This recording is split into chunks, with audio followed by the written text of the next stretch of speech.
Good afternoon, everybody. Thank you very much for your patience and a warm welcome to everybody. This is the pre-match press conference for Canada and Jamaica at the beginning in Toronto. We're joined by three members of the staff of the senior national team. My immediate right, we have our assistant coach, also Maron Gordon, assistant and the head coach, Heimir Hallgrímsson. Before we open the floor questions, we'll start with Coach Hallgrímsson, who will give brief about how training today and arriving here in Canada with the rest of the boys. Yeah, we reached here late last night. It was a long journey from Jamaica Bay. We started the journey in Jamaica. I think it was about 14 hours for us to get to our hotel yesterday. So considering that, and it was a must, it was two, considering that the training moment was quite clean. Everybody learned and took part in training with good tempo. I felt there was a good atmosphere within the squad. So yeah, we were kind of pleasantly surprised with the attitude of players and how fresh they were after a long journey. So it went well. Okay, we'll use this opportunity now to open the floor questions. Please raise your hand and you may ask your question to a member of our technical staff, assistant coaches, Wall and Gordon, our head coach, Hallgrímsson. So you may open and raise your hand. All right, let's start with Ron Brown. Good afternoon to you, sir. You may unmute. Good afternoon, Coach. Good afternoon, everyone. First and foremost, Coach, how's the family back home? How are your friends back home? I see that there's a bit of a troubling time back there. How's everything back home? Yeah, the situation is I think managed to well. There's no lives in danger, so they evacuated one village. We have a lot of friends there, but they evacuated their house and village, so hopefully there will be no harm to people. All right, that's good to. Go ahead. No. That's good to hear, and our prayers are with you and your family and your friends back home. Now to the football. The conditions play a significant role, especially when it comes down to the Canadian national team, and they use that to their advantage. How much do you factor conditions in to your tactics when going up against opponents like these? Because a lot of your players, we know how Concacaf is going from the humidity of Azteca to the freezing temperatures of Canada. Do you consider this when drafting game plan together, Coach? Yeah, we try to prepare for both, but we don't pick players from the conditions.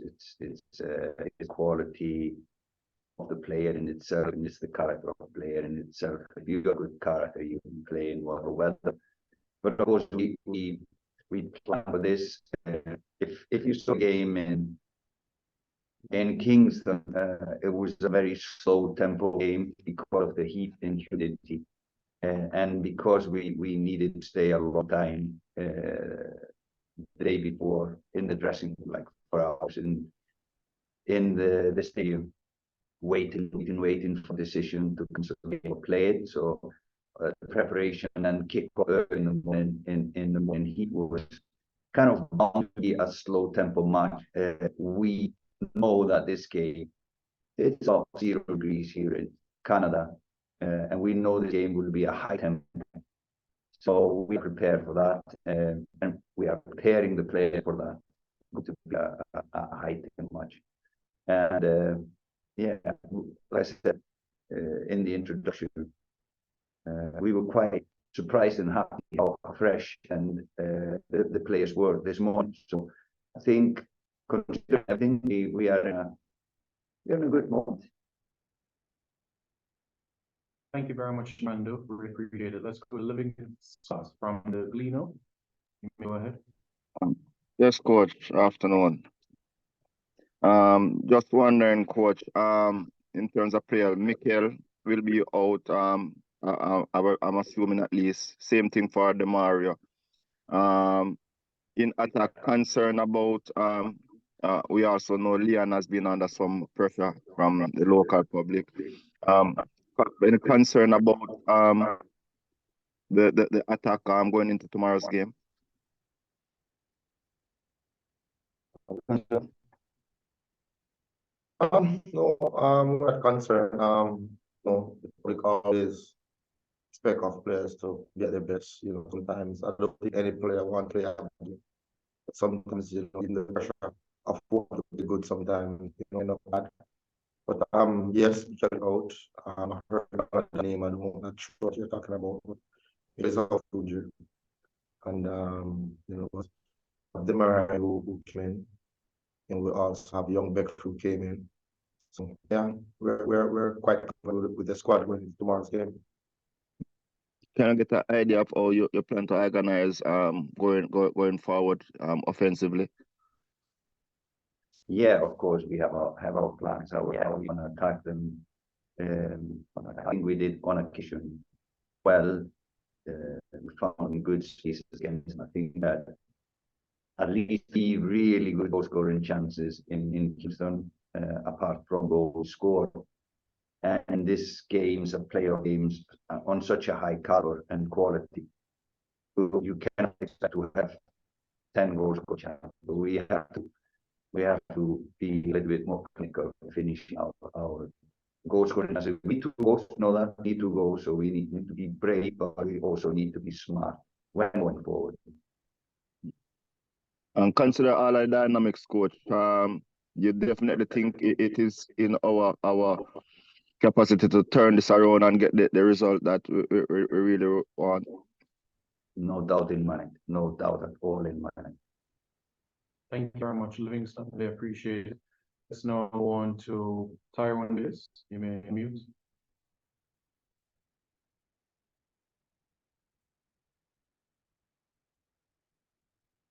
Yes. Are you there? We're going to have to move on to go ahead. Are you hearing me? Go ahead, Tyrone. Yes, I was just saying good afternoon, coach. Good afternoon, everyone. Sorry, Tiga, but you're always very distorted at this point in time. We're going to ask you to correct that so that we can be able to accommodate somebody else. And so, Wade, you hand up. You may proceed with your question. Hi, good day, coaches. Wade Brown from IRFM. Coach Hallgrímsson, having created a number of chances in the first half, especially, it would have been, a punch to gut to concede so late. How pleased were you to see that we're creating chances, and how confident are you of getting the desired result tomorrow? No, like I said before, I'm really confident that the guys look sharp. We know we do better than we did last game, but considering everything, it's always going to be a strange game. Like I said before. Really pleased that we created a lot of chances.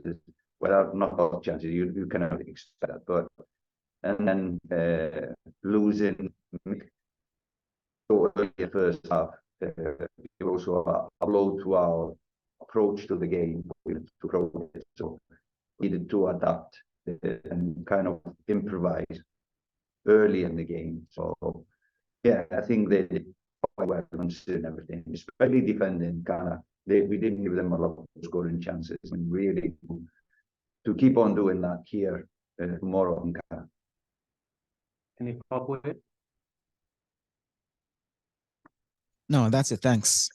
All right, thank you very much. Appreciate it. We have time to accommodate more questions. Those individuals in their hand. We appreciate that we're able to get quite a bit from Main Street. So, time you can go ahead with one question, and we'll all have Mr. Brooks at time. All right. Norando again, as Simon alluded. Meran, you mentioned young Deshane Beckford, and we've seen him in the USL. Different dynamic. We know that Demarai Gray has joined up with the team. Can you talk us a bit more about what Deshane Beckford offers, different from what we have in the squad now, or what we saw against the Canadian team in the first leg? First of all, I think he came in the squad. think, coaching staff, like we stuff, and we just choose to include him in the squad. Very different dynamic. The team is very quick, very nippy, and if you get a chance, you do well. But for now, we will talk about general things about the team and give not much technical stuff about our team because we want the positive result tomorrow. Thank you very much, Mr. Blake, and we all have Coach Wall with us here as well. If anyone would like a question as well, if you can unmute, proceed. Good afternoon, Coach, coaching staff, and the host. I have a question, Coach. They may have been asked before. I just joined, so forgive me if it has been asked before. The loss of Michail Antonio. How will that be compensated for, or is it a devastating blow as we look for a 2-0 victory to put us in play for qualification? That's the first question, and based on that, I may have a follow-up. That's it. And then we answer. So we will talk about is it the blow to lose? Well, Mick is always an important figure in our team, but within the squad that you have, we have alternative ways of dealing with that, and we're not just have to think on seat in our pants and come up with something. Just always more adapt to that, and the fact that we got pluses on other sides, so it means a different type of dynamic than having Mick on the pitch, which I think we can adapt to. I think all teams would miss Michail Antonio, without a doubt. But it gives us also an advantage that they will not know what is coming. Will we use a different kind of player, or will we use a similar kind of player? So I think it can give us an advantage. Every team, every national team would miss a player like Michail Antonio.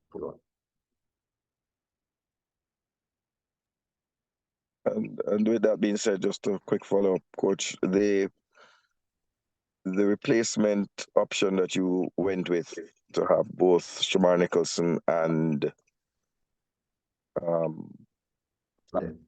Travante up front, were you happy with the results that yielded, and is that a possible solution?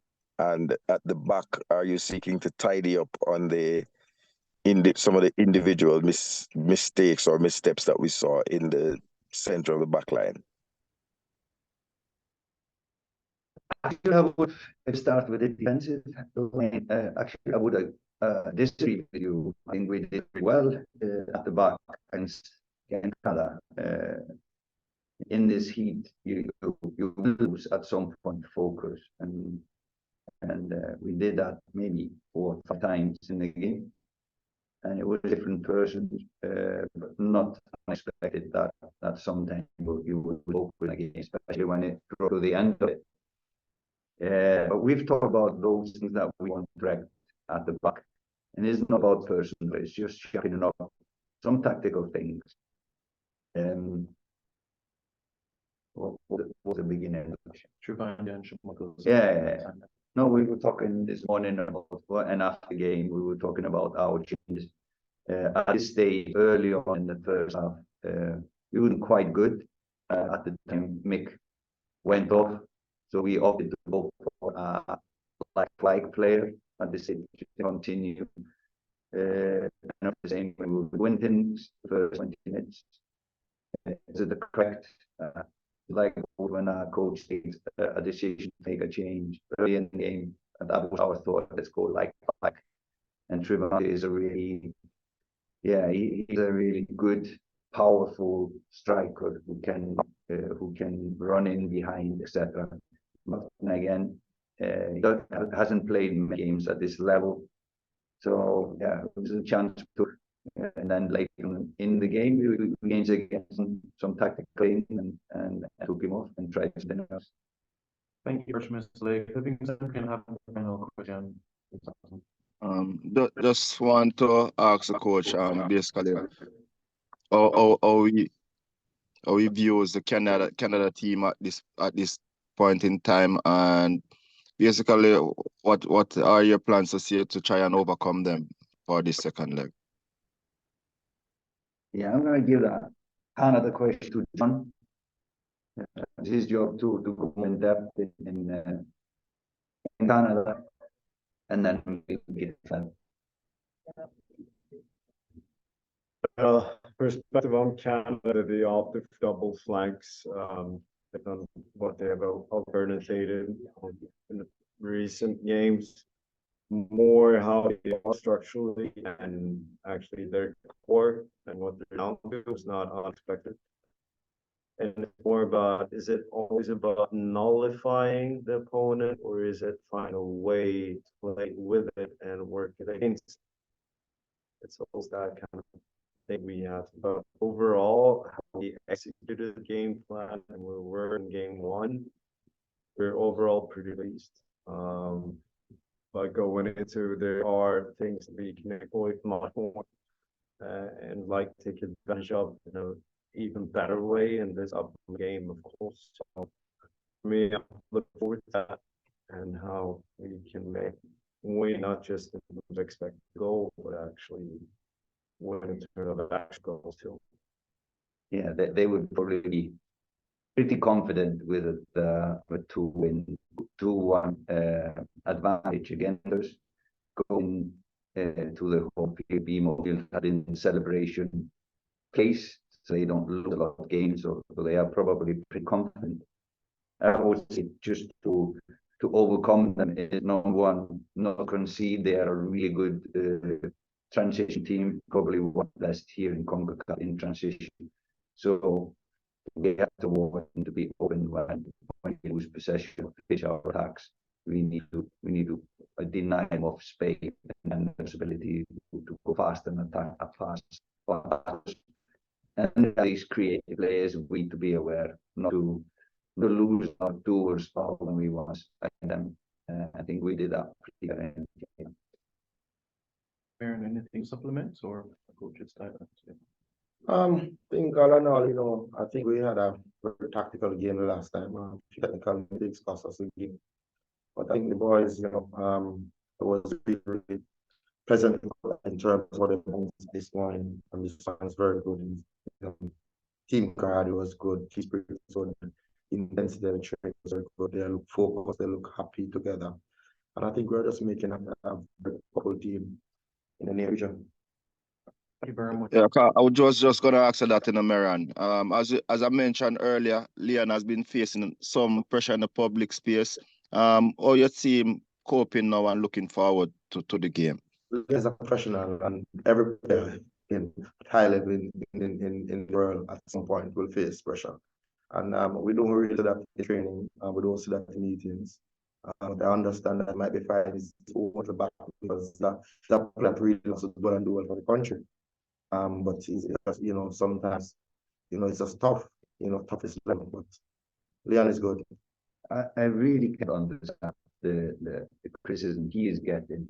He's one of the highest profile players in Jamaica. He's coming for very much, doing his job for his country. He's probably one of our most creative players. And yeah, he's given everything he can, but he's in a lot of, I just don't understand the criticism he needs to listen to when he is coming here every match, give everything he can. So support these players. They are trying their best. Support them, show them love, and support them so we can do what we need to do in Jamaica. Thank you very much, Coach Hallgrímsson, coaches Gordon and Wall. Thank you very much to the media for tuning in now, and those that are across Canada, safe travels on your journey here. Kick off at 7:30, both Jamaica time and also Toronto time as well. And we look forward to seeing more from you all as well. Have a pleasant rest of the afternoon. Take care.